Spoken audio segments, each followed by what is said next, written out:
দর্শক ১৭ ঘন্টা পর নিয়ন্ত্রণে এসেছে চট্টগ্রাম ইপিজেডের অ্যাডামস কারখানায় লাগা আগুন। আমরা সবশেষ খবর জানবো, সেখানকার যুক্ত হচ্ছেন সহকর্মী রনি দত্ত। রনি,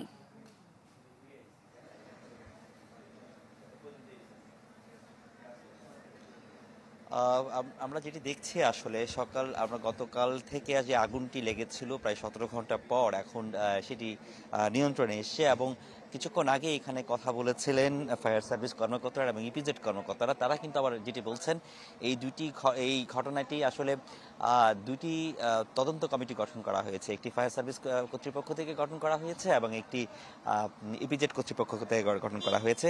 সেখানে ফায়ার সার্ভিস কর্তৃপক্ষ সেটি ১৫ দিনের মধ্যে এটি তদন্ত প্রতিবেদন দাখিল করবেন এবং ইপিজেড কর্তৃপক্ষ সেটি ৭ দিনের মধ্যে সেই তদন্ত কমিটি তারা আসলে প্রদান করবে। তো এখন আমরা যেটি অবস্থাতে দেখছি এখানে হিরন আরও মিনারেল ওয়াটার মাত্র ৫০ পয়সায় প্রতি লিটার।